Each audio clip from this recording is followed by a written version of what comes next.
Hello everyone. Some of you may remember this star magnolia, little Magnolia stellata from last year. I think I made a video around September or so. Decided that this was the positioning that I wanted the tree to grow in, so it's been growing and propped up in this particular angle for quite some time. Today's the day I'm going to try and put it into a flat draining pot. Not sure which yet until I see exactly how much root it's got. It's either going to go into this large or small seed tray. I don't want to remove too much root. I'm hoping I won't disturb these flowers that are swelling at present. I want to get it done today so that it can have the whole season growing. If I lose a few flowers, there'll be more next year. Always out with the turntable, in with the potting tray, and let's get these roots cleared off.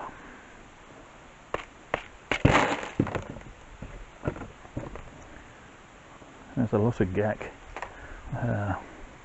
liverwort and whatnot on the top of this pot, so it'll be good to get rid of that and get this tree into some better substrate. So, won't bore you, let's get on with it.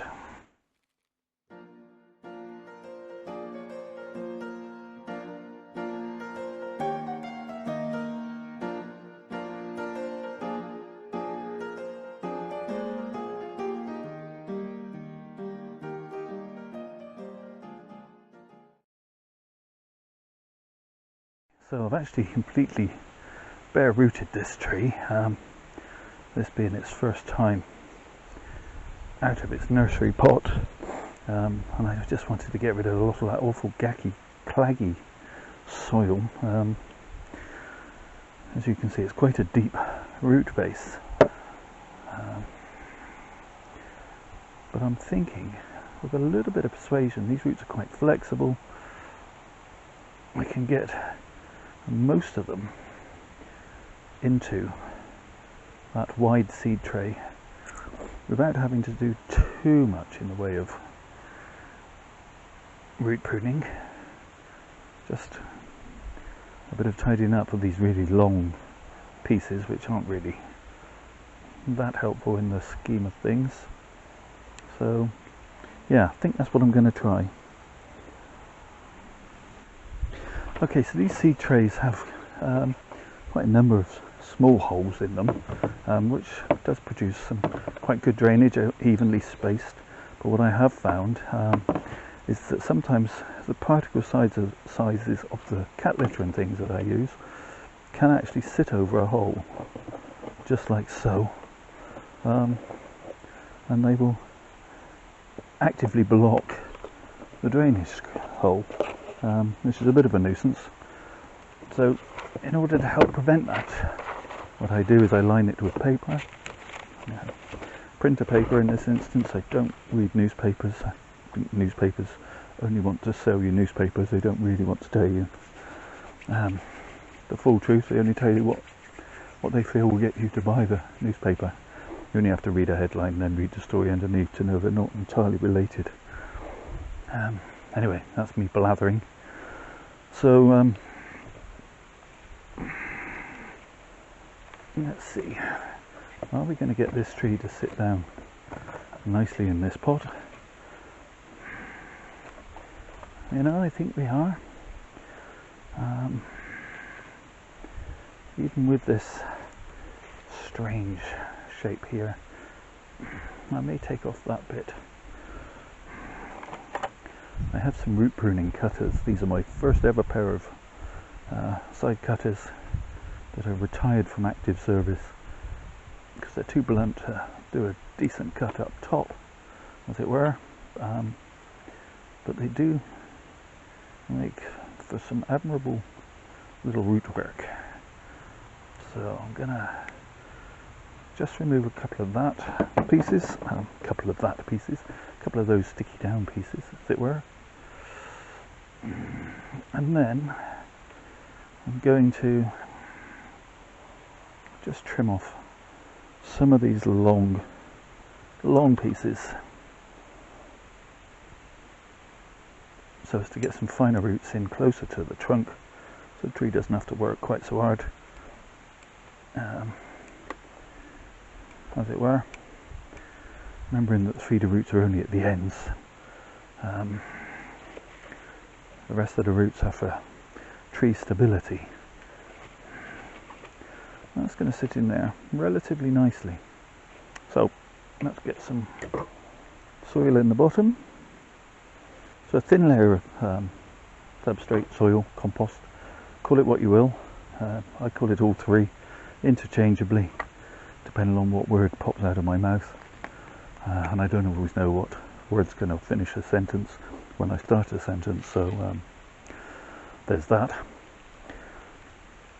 So that covers the paper, which will eventually rot away, and by then hopefully the roots will have spread out into this area and will be holding on to the substrate quite nicely, and it shouldn't block those holes. If it does, and I have found on occasions it still does, you just take a small piece of wire, fiddle around underneath until you find the hole, and you can push the wire into the hole at the bottom, and that usually will unblock it quite nicely.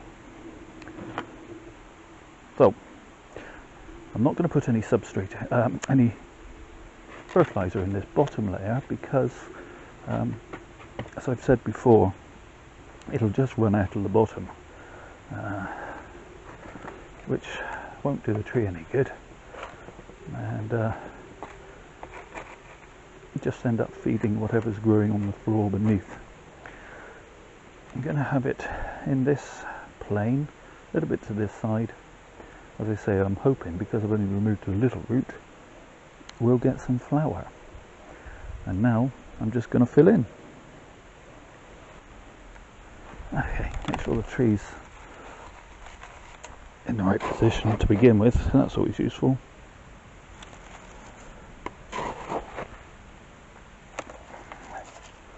Making sure those roots are spread out.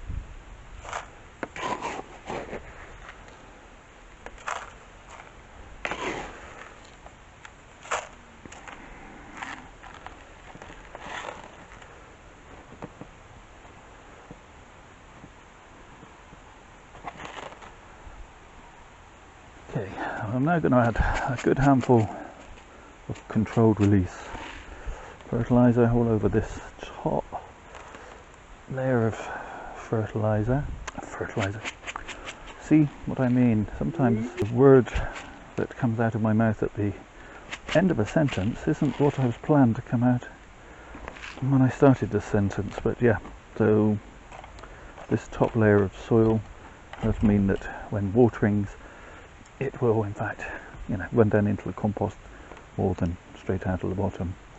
So I'm going to use the chopsticky method and try and work this soil down between the roots.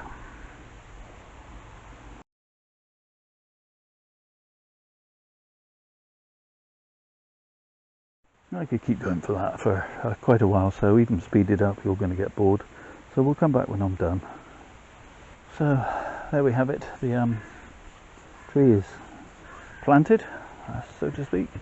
I've managed to get the roots spread quite ragely, and gradually over the next few years hopefully we can raise the tree up in the pot, and eventually we'll go into a proper bonsai pot with a better nebari and the roots more exposed, but that's for the future. Looking at it, I'm not entirely happy with this portion of tree. It's fairly straight, and then it kind of veers off to the right there and off to the left here. And I'm thinking I'm just going to take off a bit from the top. In fact, I'm going to take, not with my wire cutters, I'm going to take this section off, like so, and shorten this back. Try not to touch that flower bud. Shorten that back. Do I want to?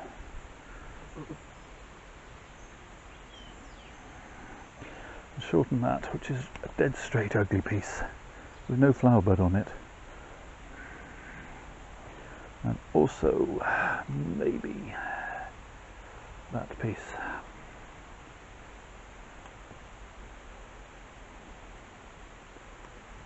Yeah, that's better.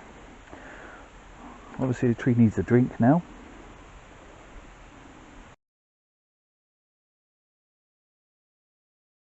Water's pouring out the bottom now, taking out all the finer dust and bits of gravel and things that have blocked those drainage if they were left in there. And that's the tree set up for the next couple of years in this pot at least. And hopefully we'll start to get some growth on this side to balance out the growth on that side. I'm hoping I haven't lost these flowers, and I will either post a short video of the tree and flower, or maybe a picture to Instagram or Twitter, or both, depending on how well it does. Well, no, even if it doesn't do that great, I think it's only fair to show you guys that it's done something or not. There is some wire scarring just here, which maybe can be pruned away or will grow out eventually from where I wired it last year and left it too long. But I'm quite pleased with its shape. This trunk is a little bit straight, but it has some taper, a little bit of movement, and it's a very hard wood. It's not going to take bending. I think that's going to be its basic shape for now, at least.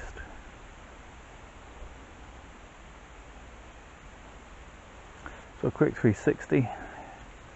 Yeah, very straight from all angles, this trunk. Who knows, maybe I might even chop it down at some point.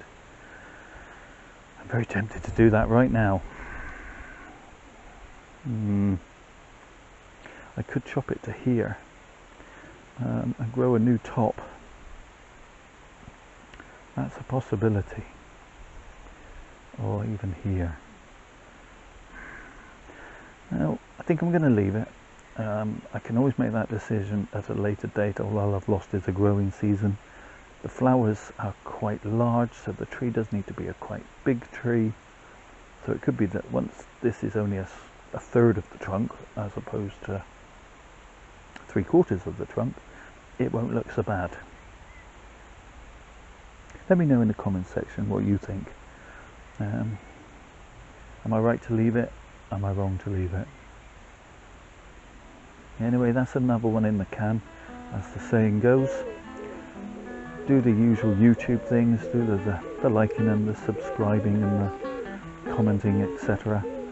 But most of all, please, please, please look after yourselves. Stay safe, everybody.